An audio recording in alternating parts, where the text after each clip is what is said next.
বন্ধুরা এক্ষুনি একটা কাস্টমার ফোন করেছে যে তার সিলিং ফ্যানটা চলছে না, তো সেটাই দেখতে যাব। সঙ্গে থাকুন আর পুরো ভিডিওটা দেখতে থাকুন। দেখুন চলে এসেছি, পাখার সুইচ মারলাম, রেগুলেটর ঘোরালাম, পাখাটা কিন্তু চলছে না। তো আগে বোর্ডটা খুলে দেখি রেগুলেটরটা ঠিক আছে কি না। এই দেখুন সুইচটা ঠিক আছে, এবার সুইচ থেকে রেগুলেটরে যাচ্ছে, রেগুলেটর থেকে পাখা যাচ্ছে। তো আগে তারটা খুলে দেখি রেগুলেটরটা ঠিক আছে কি না। এই দেখুন সুইচ থেকে এলো, এই রেগুলেটর থেকে এখানে যাচ্ছে না, দেখতে পাচ্ছেন টেস্টটা জ্বলছে না, মানে এই রেগুলেটরটাই খারাপ আছে। তো রেগুলেটরটাকে খুলে নিতে হবে, তারটা খুলে নিলাম, এটাও খুলে নিতে হবে। এবার সাবধানে এই দেখুন আমি দিলাম, পাখাটা কিন্তু চলছে, তাতে রেগুলেটরটাই খারাপ আছে। তো সাবধানে রেগুলেটরটা খুলতে হবে, কভারটা খুলে নিয়েছি। আস্তে আস্তে রেগুলেটরটা খুলতে হবে, কেননা এটা চালু লাইন আছে, একটু সাবধানে খুলতে হবে যাতে আশেপাশে হাত না লেগে যায়। একটা একটা করে নাট খুলে নিতে হবে। এই পরের নাটটা একটু সাবধানে খুলতে হবে, কেননা পুরো লাইনটা চালু আছে। ওইখানে আস্তে করে আঙুল দিয়ে আমি নাটটাকে চেপে ধরে এটাকেও খুলে নেব।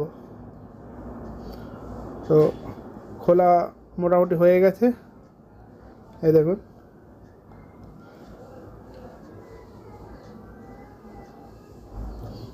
এই যে খোলা হয়ে গেল, বার করে নিলাম।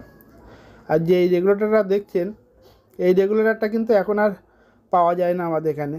তো অতএব অন্য রেগুলেটর লাগালে বোর্ডের শেপটা একদম নষ্ট হয়ে যাবে, দেখতে বাজে লাগবে। তো আমি একটা কাজ করব, এই যে দেখেছেন একটা ছোট রেগুলেটর নিয়েছি, এই রেগুলেটরটার মেশিনটা খুলে এই পুরনো রেগুলেটরটা মেশিনটার মধ্যে লাগিয়ে দেবো। তো দেখুন এই পুরনো রেগুলেটর মেশিনটা আগে খুলতে হবে, খুলে নিয়ে ওই যে নতুন রেগুলেটরটা আছে ওর মেশিনটা ওর পেছনে আমি লাগিয়ে দেবো।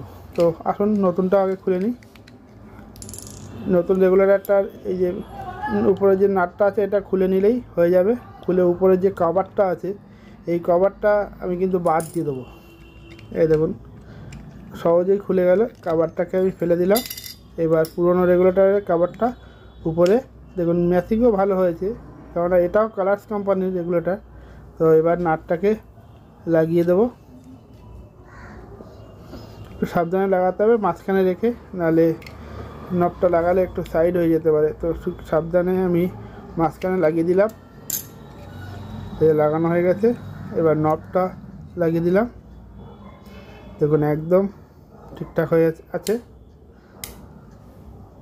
তো এবার বোর্ডে লাগিয়ে দিতে হবে, একটু টাইট হচ্ছে কিন্তু চেপে দিয়ে ঠিক লেগে গেল। আবার সাবধানে নাটগুলো লাগিয়ে নিতে হবে। আবারও বলছি, কেননা এটা লাইনটা একদম চালু আছে, কোনো লাইন বন্ধ করা নেই। তো সাবধানে যত আশেপাশে হাত না লেগে যায়, তাহলে শক খাওয়ার ভয় থাকবে। তো রেগুলেটরের নাটগুলো আবারও লাগিয়ে নিলাম।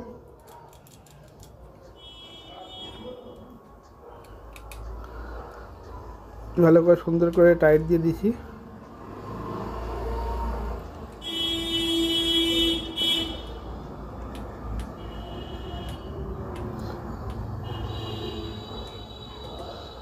ব্যাস, এবার পাখার সঙ্গে যে তারটা আছে সেটা জয়েন করে দিলাম, সুন্দর করে জয়েন করে ব্ল্যাক টেপ নিয়ে দিলাম যাতে অন্য বডিতে না থাকে। আর আরেকটা যে তার আছে ওটা ফের আবার সুইচে লাগিয়ে দিলাম। এই দেখুন চালু লাইন রয়েছে।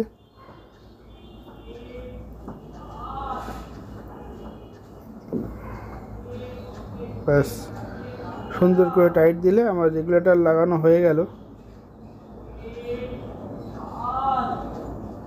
সব ঠিক আছে, এবার বোর্ডের স্ক্রুগুলো লাগিয়ে দিলেই মোটামুটি কমপ্লিট হয়ে যাবে। তো আমি নাটগুলো আগে টাইট দিয়ে নিই, তারপরে আবার পাখাটাকে চেক করব ঠিক হয়েছে কি না। আমি তো চেক করেই নিয়েছি, আর এই রেগুলেটরটাও নতুন লাগিয়েছি, তো অতএব রেগুলেটরই প্রবলেম ছিল, এটা লাগিয়ে দিলেই সমস্ত কাজ হয়ে যাবে। কভারটা আবার লাগিয়ে দিলাম, দেখুন পুরো বোর্ডের শেপটা কিন্তু সেই থাকলো, কোনো রকমে পাল্টালো না। কিন্তু যদি এখানে একটা অন্য কোম্পানির রেগুলেটর লাগাতাম তাহলে বোর্ডটা কিন্তু দেখতে বাজে লাগতো। এই দেখুন পাখাটাও চালু হয়ে গেল। তো ধন্যবাদ, ভালো থাকবেন।